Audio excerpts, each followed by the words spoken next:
Hey everybody, Happy New Year! Happy New Year, everybody. We are so excited to be bringing this weekly video blog of a little bit of encouragement, entertainment, and something extra. That's right. So today we're talking about resolutions, because of course it's the beginning of the year. I don't make resolutions because I hate them and they set me up for failure. It's just me. Do you? No, I don't either. Yeah. But if you did, we just want to encourage you. I read something a long time ago that I want to read to you guys. It says, if you're serious about your decision, then there becomes no other options. If you decide to not eat sugar, then there is no negotiating between yourself and the peanut butter cookie. Don't go near it. Don't smell it. Don't allow any conversation in your head between your thoughts and the cookie. Thoughts become things. So if you allow the thought to begin, you will eventually be eating the whole bag. Not sticking to your decisions happens one nibble at a time.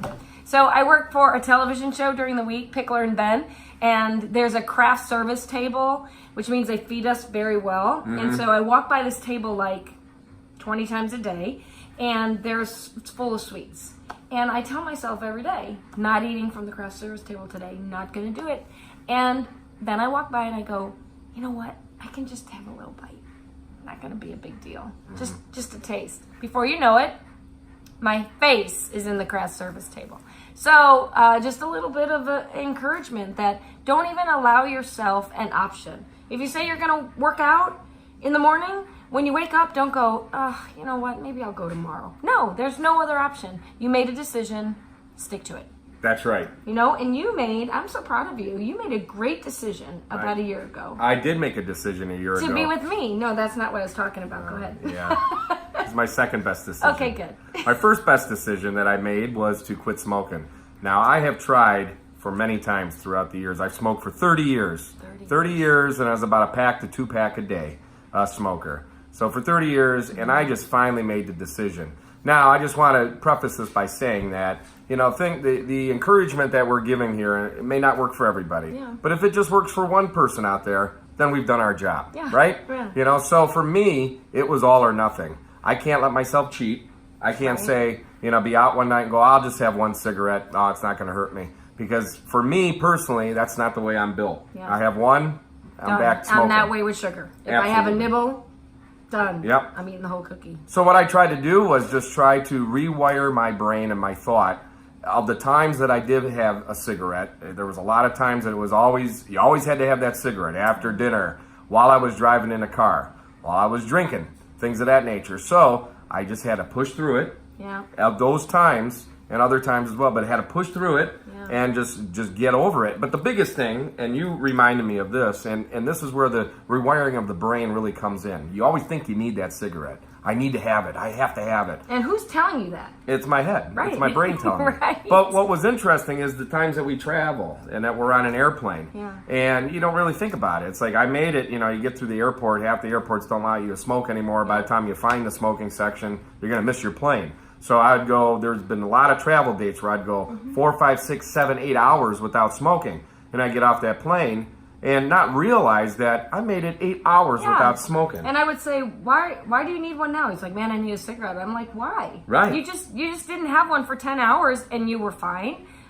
Nobody, you know, I don't know. Yeah. But I was never a smoker like that. Like, that's not my thing. We could have the same conversation about the cookie with me, and I'd be like, I need sugar. Absolutely. So the encouragement for me and for others is basically this. I mean, there's all kinds of different things you could try, and whatever works for you. But the encouragement is, I smoked for 30 years, and I am coming upon a year smoke-free. So if I could do it, you can do it. You can do it too. Whatever you're trying to do, whether it's go to the gym, whether it's eat healthy, whether it's be nice, whether it's, you know, whatever.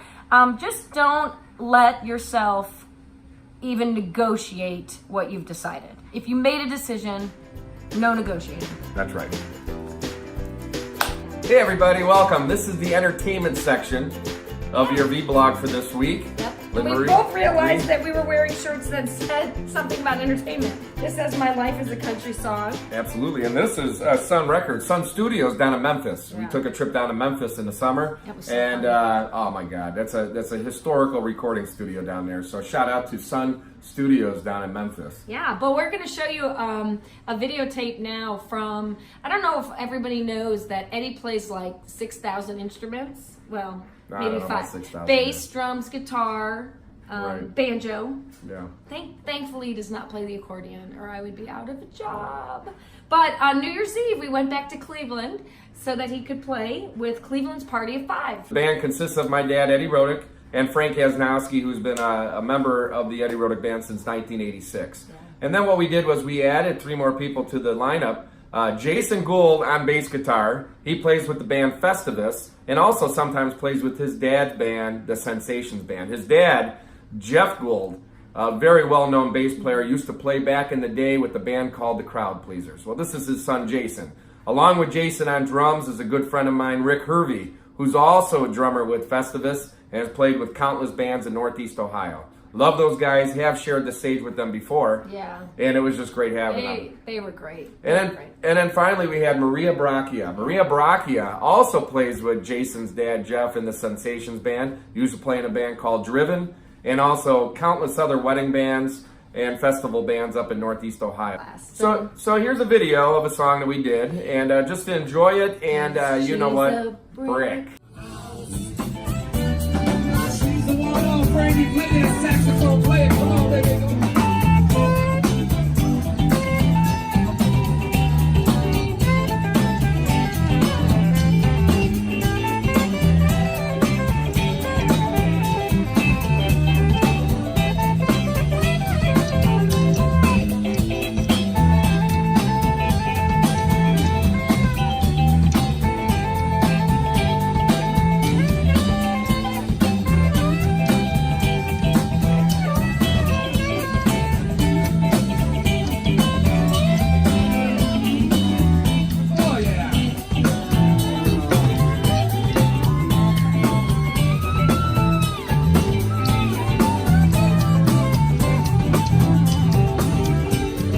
Let's break it down. Let's break it down.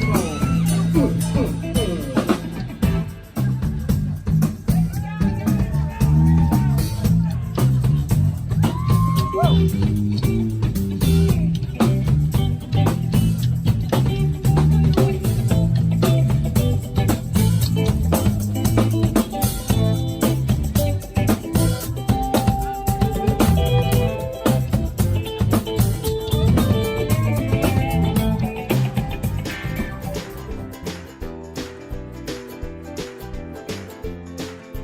Hey, we are here at Sokolowski's University In Tremont, Ohio.